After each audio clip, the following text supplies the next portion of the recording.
Le tueur s'approche de l'aveugle sous la douche, en la voyant tendre la main pour attraper sa serviette. Le tueur pousse la serviette avec son couteau, et sous le regard du tueur, la femme s'enroule dans la serviette, sort de la salle de bain et appelle son copain. Mais elle entend aucune réponse, et croit que son copain est pas encore rentré. Alors elle sort du blanc de poulet pour préparer le déjeuner. Sauf que son copain gît dans une mare de sang. La femme passe juste à côté sans s'en apercevoir. Le sang s'étale sur le sol, et sans le savoir elle prend un plateau, marche par accident dans le sang et tombe. La femme panique complètement. Elle suit la traînée de sang à tâtons et touche son copain, ainsi que le couteau serré dans sa main. La femme se relève en catastrophe, et sort en courant appeler à l'aide en criant. Sauf que le tueur est pas encore parti. Terrifiée, la femme se réfugie dans le salon. Le tueur la regarde avec un rictus mauvais, et jette des objets au sol pour la tourmenter.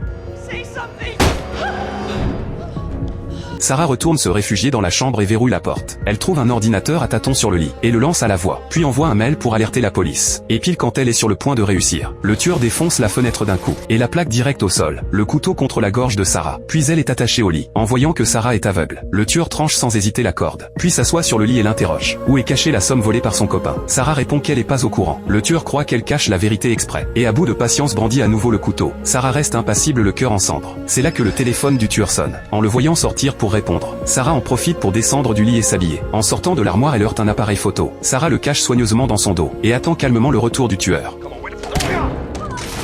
Sarah se rue vers la porte, mais l'ascenseur arrive pas. Elle fait demi-tour et entre dans la cage d'escalier, et descend en courant de toutes ses forces. Le tueur se lance vite à sa poursuite. Sarah fonce dehors en catastrophe, et longe le mur en fuyant et en criant au secours. Mais couverte de sang comme elle est, les passants osent pas s'approcher. C'est là qu'un policier passe justement par là. En voyant ça, le tueur est obligé de se planquer un moment. L'agent couvre Sarah d'un manteau, et la pèse. Une fois qu'il comprend l'origine de l'affaire, l'agent passe un appel pour demander des renforts. Avec la protection de la police, Sarah pousse enfin un soupir de soulagement. Elle suit l'agent jusqu'à l'appartement, et la seconde d'après le tueur les rejoint. En fait, l'homme est le complice du tueur, et pas du tout un policier. Sarah est de nouveau ramenée de force chez elle. Puis on la menace, pour qu'elle dise où le copain a caché l'argent. Mais Sarah dit toujours rien. Le tueur perd complètement patience.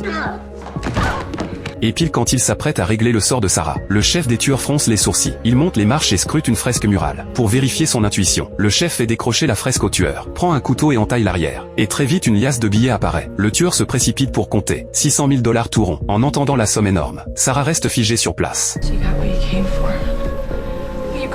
Puis le tueur emballe les billets, se dirige vers la porte et attrape son téléphone, le jette violemment au sol, et avertit Sarah qu'elle a intérêt à pas appeler la police. Sur ces mots, les deux partent avec l'argent. En entendant la porte se refermer, Sarah se relève et se rue vers la porte, la verrouille d'une main tremblante, s'adosse au mur désemparé, et repense à la mort de son copain, éclatant en sanglots.